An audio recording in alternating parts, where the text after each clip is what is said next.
My name is Clara Towson, and I'm a friend of the show. Boom. I am Francisca George, and I'm a friend of the show. Perfect. Hi, my name is Susan Leemans and I'm a friend of the show. Boom. Yeah. My name is Zainab Sammaz and I'm a friend of the show. Boom. Hey guys, my name is Sasha Vickery and I'm a friend of the show. Boom. Hi, my name is Lloyd Harris and I'm a friend of the show.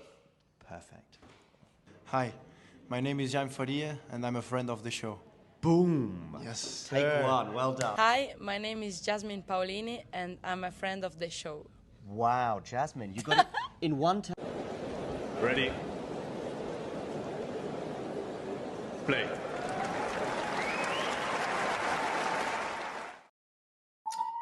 Good afternoon, good evening, good morning, whatever time it is in the world, wherever you're tuning in from. I'm in the middle of a rather busy city. As you can hear, maybe in the background, certain things are going off. Are certain things going off in Melbourne right now? Well, qualification has been complete. And rather than during our live stream, arguably the headline draw ended up happening several hours later when they placed the qualifiers. Something that I know, we can even start with this, Damien. I know it bothers you and it bothers me, and it's bothered me for a few years now. I just don't understand why we can't wait until the qualifiers are there when we've got the draw, for two reasons. One, because it adds more excitement, because imagine the excitement we would have seen when, for example, Joao Fonseca would have been drawn against Andrey Rublev. But secondly, it just means it's just a bit more transparent. And I'm not arguing, but the more transparency, the better. I guess I'm preaching to converted, right? I mean, sure. These like lucky loser and qualifier draws, they are done like, behind the scenes, backstage. You don't really see it in terms of the lucky loser order. We don't really know it until the players are in. Yeah, I mean, I'm not maybe as passionate about the topic as you are, but it's pretty nice when you already get this and don't have to wait. I also kind of hate the fact that when a draw comes out, like there are so many people who are just like analyzing it, back and forth already for like 10 hours.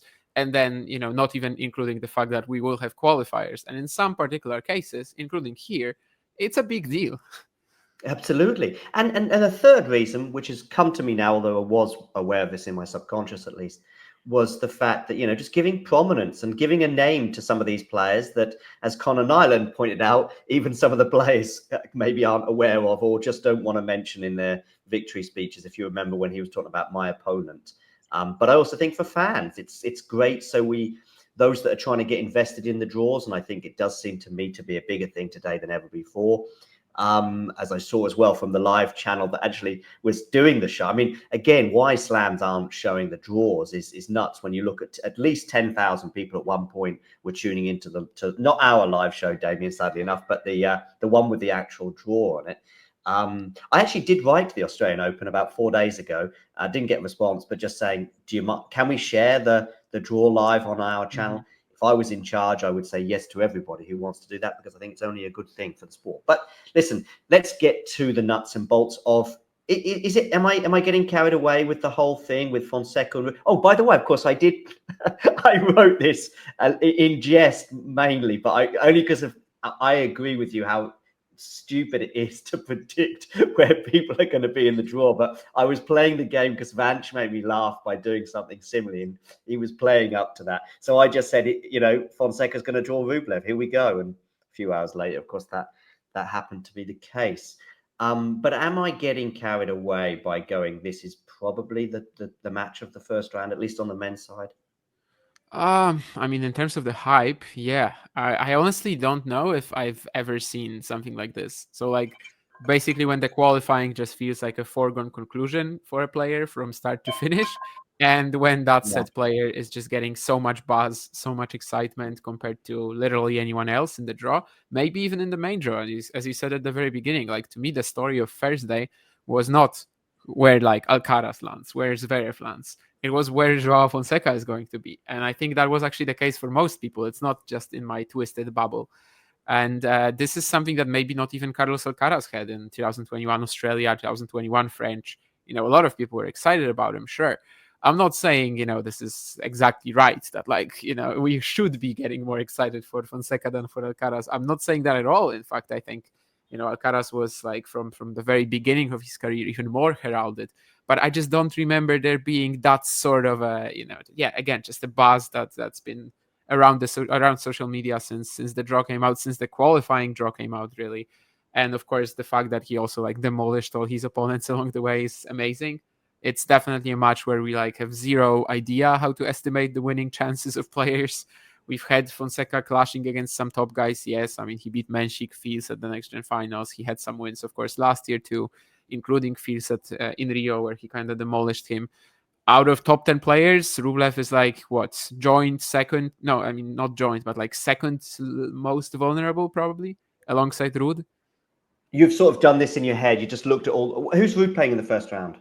I don't remember. I'm just talking about like general like power ranking, Yeah. As in like if you want to draw a top 10 player, Rublev is one of the best options. That's where I'm going. Sorry, yeah. I also thought that there's something that I like about this draw, perhaps even more.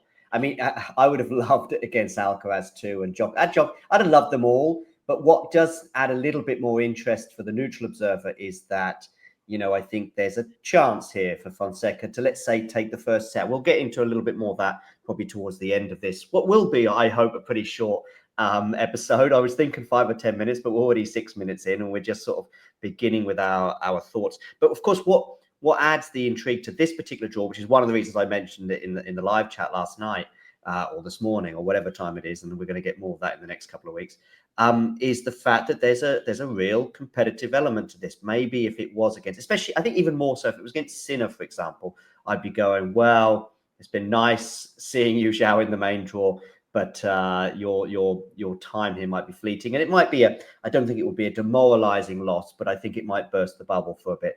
Whereas there's another player that springs to mind, and in some ways he feels like the top 10, if you forgive me, and that's Stefanos Tsitsipas. I think both him and Rublev feel like a similar moment in their careers right now. I'm guessing their ages are quite similar, but there's a bit of like, I wonder if we've seen the peak of these two players, and that might be it. We might just see Rublev maybe just drop down the ranking slightly. But as a result, we see, I put this as a 60-40 clash. I'm almost giving away what I think. And by the way, the 60 is for Andrey.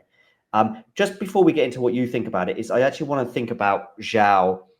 Even as recently as October, November, we do seem to have seen a step forward of some proportions. We'll probably get to know more in the next few days as to how big those proportions are.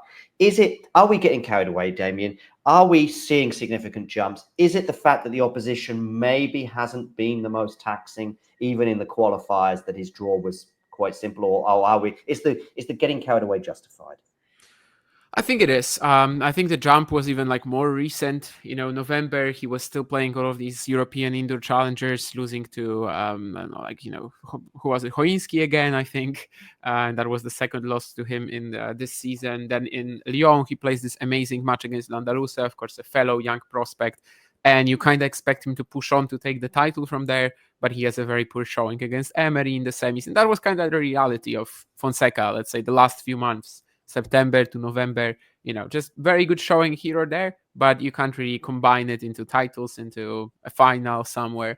And between this, to go to the Next Gen Finals, like that month of not playing and apparently just training with some excellent results, I think it's really turned him into a monster. Yes, the qualifying draw was reasonably soft. I don't think it was the toughest. But then again, he just won Canberra as well. And that was just, the most stacked challenger of the year. Well, not really, but like one of the most stacked challengers of the season. You've got him beating McDonald in the opening round. McDonald, who today lost in the final qualifying round. Ajdukovic, Mayo. Obviously, also then Ethan Quinn, who was super in form as well. Just like, 10 wins in a row or whatever it was by the time he made the final. 11, I guess, in that tournament. Jacob Fernley, who is going to be in the Australian Open main draw and who many people think is the favorite over Kyrgios. So I think that's sort of like set of opponents. And obviously the Next Gen Finals one, even more so, was much more difficult than his qualifying competition. So maybe that's why, we were looking at the qualifying and just thinking, well, it's going to be a massive disappointment if he loses. But the fact that he cleaned it up so well, Also, no matches this year that went over like 75 minutes. Yeah, Like, it's literally gone 8-0, and it's I think there's been like 3 or 4 by now that were 75, 73 minutes, 74, 75, including today against Tirante. But yeah, I'm not sure we're getting carried away. As I said, I don't think the excitement about the qualifier, ever since I started following these competitions, I don't think I've ever seen something like this. Against Rublev, I mean, I think the ELO rankings, for example, for tennis abstract, like they place Fonseca at 48% or something like that. Okay. It's a bit crazy. It's a bit out there. Obviously, the ELO is also like not a perfect system. It's probably slightly better than general ranking. Take into account 5 over 3 sets? That's a good question, and I'm actually not sure if probably not. I don't think it accounts for the format. I don't think that would be really possible because. Right. And yet the only thing you could do is you could just give the player who has the higher ELO a slightly bigger edge.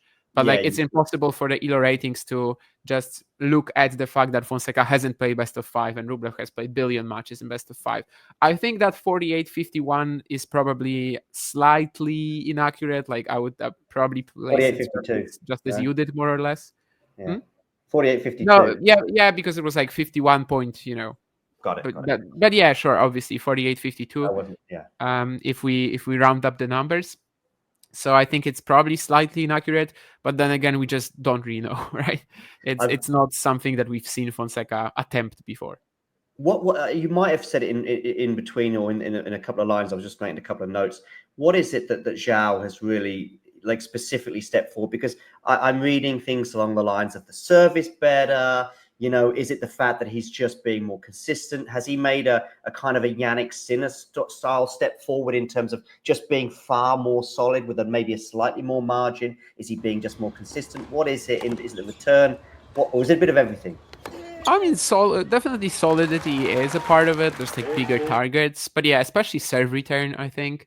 Serving, it's been absolutely spectacular. I think he's held 43 times in a row now or something like that. I mean, literally, it's basically the one thing that is getting him to be, that next step forward. Because if you just are able to cruise through your service games the way he's been, the players are not really putting him under pressure whatsoever. So it's really allowing him to like go all out on the ground strokes as well. Obviously, it sets up the aggressive plays he likes. And the returning has been very good too. Just like very different, maybe even approach to it. As you mentioned, somewhat Sinner-ish in that sense. But even just like the sheer timing of all of these like reactive first serve returns he's getting, super deep, super quick, taking over right away. Yeah, it's just a completely different ball game to like what he was doing to I don't know, still November, October. Yeah. So I think that 1 month literally, so like about 4 weeks of training that he went through seemingly has really allowed him to open up for completely new possibilities.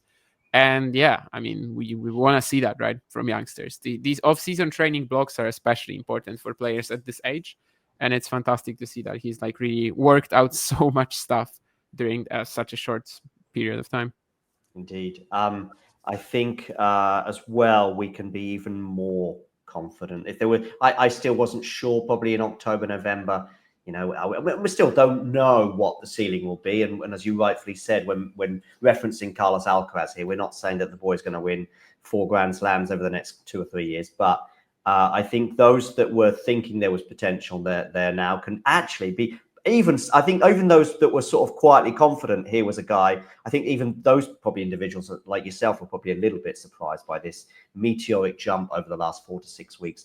There was another thing. I didn't watch his match this morning, but I did see, I think he was at 4-1 with a double break in the second set. So basically, I mean, I had the tweet ready to say he's qualified, basically. And was almost just tempted, because I wanted to go to sleep, to just press send on it and then wait and see what happened the following day. Because it was going to be fairly basic. It wasn't going to be the scoreline. It was just going to be he's through. And here's a quick clip of his forehand. I held off, but I held off as well because I think at 4-1 double break, he went 15-40 down. And I thought, because I'm just looking at the score, I'm thinking, okay, this is a classic example of just somebody who's finding this sport too easy and maybe just switched off for a moment. But then I think he held serve and then obviously broke again to take, I think, 6-1 the final set today. Yeah, there was a break chance in that game that he lost to. So could have been another bagel. Would have been a pretty fun story if he did that, all 3 matches with a bagel set.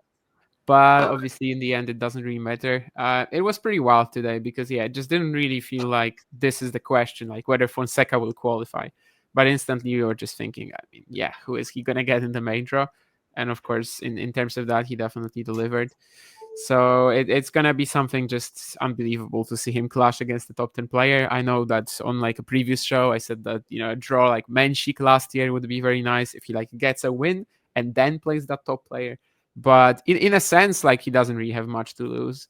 He's just going to come up against someone like this, and it's perfectly fine to go out.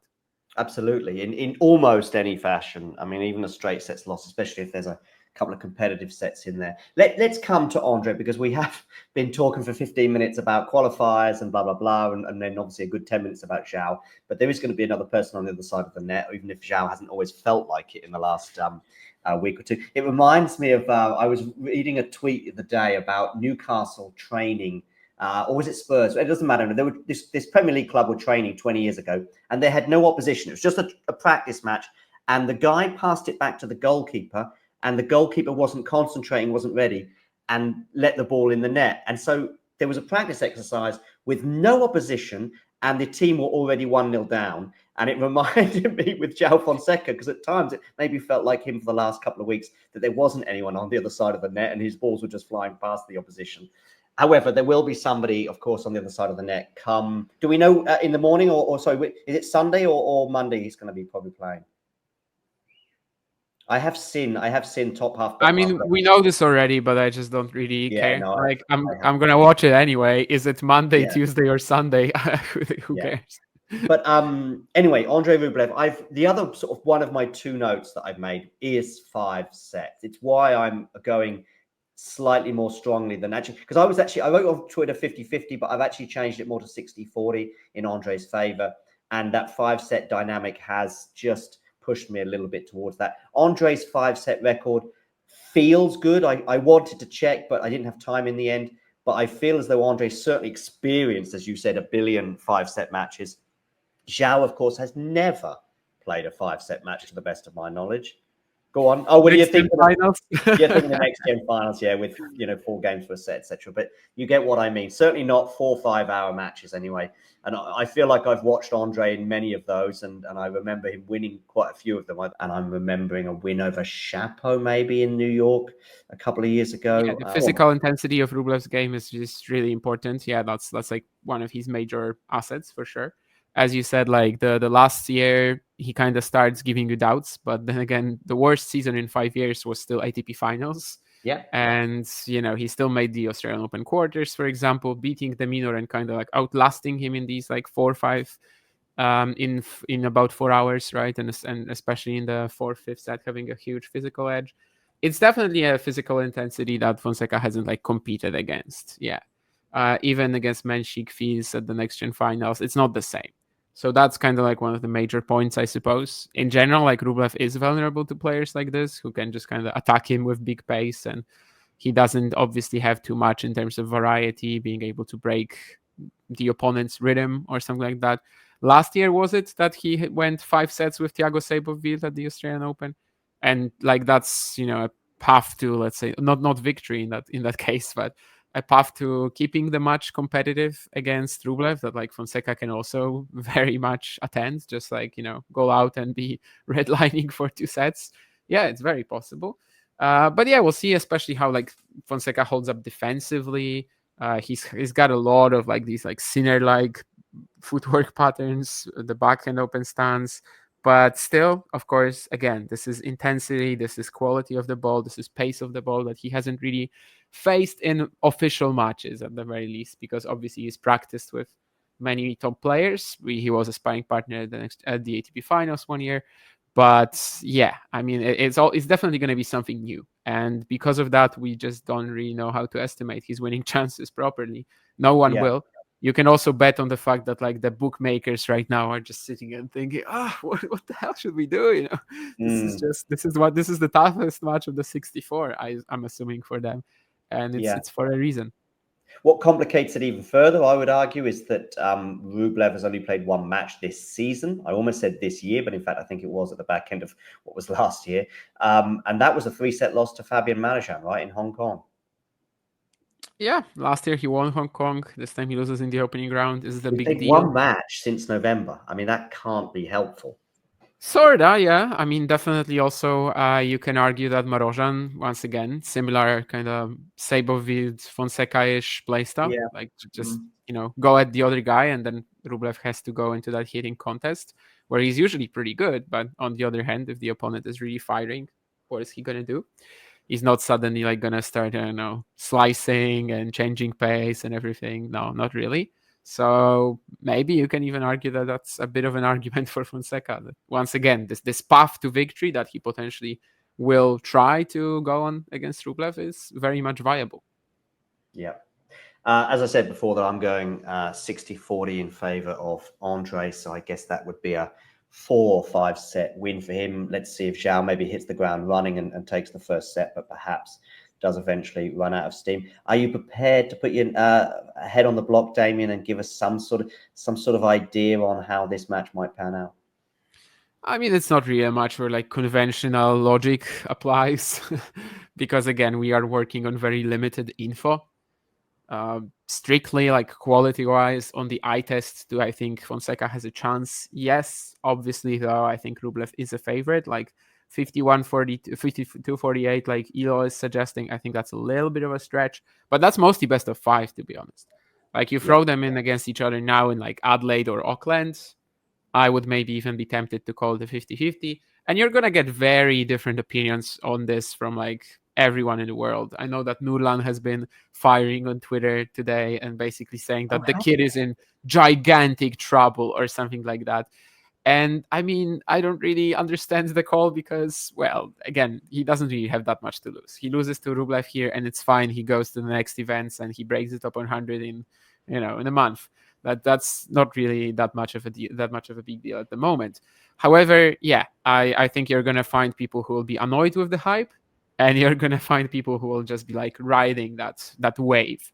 Personally, I guess I've been too much of a creator of that hype in order to really say that I'm against it or I'm in favor of it. I guess I was just at the very origin of it, and that's now I'm just like a very realistic person about it. If he wins, it's fine. If he loses, it's also fine. I understand that we are just working on very limited info here. Reacting to Nurlan as an expert on the show, or is it a first for sure? Was that in response to a tweet? Because I don't see it on his main page. Yeah, it was a reply. A reply, yeah. Okay. I don't remember to what, but something about I guess Fonseca Rublev maybe when I tweeted that they were gonna play or something like that. Yeah. All right, that brings what was supposed to be a brief. Can you believe we've managed to turn this into almost an entire episode's worth? And I'm sure we could go on for another 5 or 10 minutes. I can't believe, because like literally, yeah, we could be sitting here for an hour. Yeah, so sure. that's fine. So yeah, thank you very much for those that have tuned in. Of course, this is a members only episode. I say that, and Damien's thinking to myself, well, I've seen that figure not move from 0 in the top corner, and he's right to think that. But there's going to be a few more hours when this is for members only. So there may be 1 or 2 views in that meantime, but it will of course be produced for everyone shortly. But yeah, members only can enjoy this exclusively for a few more hours at least. And all of us will, I'm sure, be enjoying the match, whether it's on Sunday, Monday, or Tuesday. I'm pretty sure we'll do a watch along for it, but time will tell. Other than that, enjoy the rest of your days. And with that, I'm going to end the stream.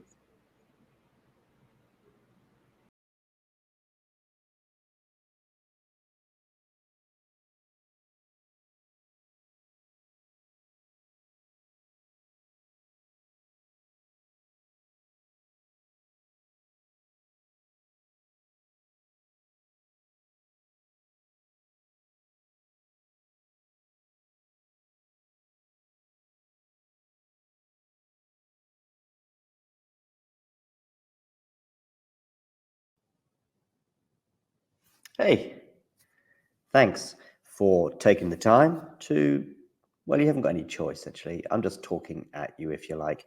But I'm here also to present to you why I think it's not a bad idea, and not that expensive as well, if you become a member. And this is how you can do it, and this is what you can gain. So if we look here at the Talking Tennis sort of home page, if you like, on YouTube, we can see this little button here which says join. It is also pinned in the live chat as well, and you can also, I think, see it just below most of our videos, certainly the live ones and so on. Now, why is it a good idea to join and become a member? Well, in the live chat, you can add little funny things, you can add emojis and all sorts of things, but possibly more importantly, you can get to access some live videos, such as this one here, where we look back on the last sort of few moments from the Billie Jean King Cup. So there are little bonuses such as this one, but there are many, many more. And in fact, if we have a quick look at all of the members only stuff, I repeat, you will see very, very quickly some of the top stuff that we've had for members only over the last 12 months since the channel began. Remember, these videos are for members only. You can become a member from as little as about $2 a month, €2 a month, £2 a month, something like that. There are various different things. Oh, and by the way, you'll also be supporting the channel. So it's a win-win-win-win scenario. Let me just show you some of the members only stuff. For example, we've got an exclusive little clip there talking to Laura Siegmund, Laura Tsurenko, her encore interview, some doubles footage there from Monastir, the Germany press conference pre-tournament Billie Jean King Cup, Claire Burrell talking as well to the media in her press conference in Monastir, Storm Hunter and Alicia Parks interview, Rebecca Masarova, her press conference, Coco Gauff, exclusive for members only, albeit it was in Madrid. But these are just some of the things, some of the interviews and etc. Like Lestien here, a chat with him, Emma Navarro, and so on and so forth. So many little bonus videos available for just €2 a month. So, what are you waiting for? Become a member. Or don't. It's okay.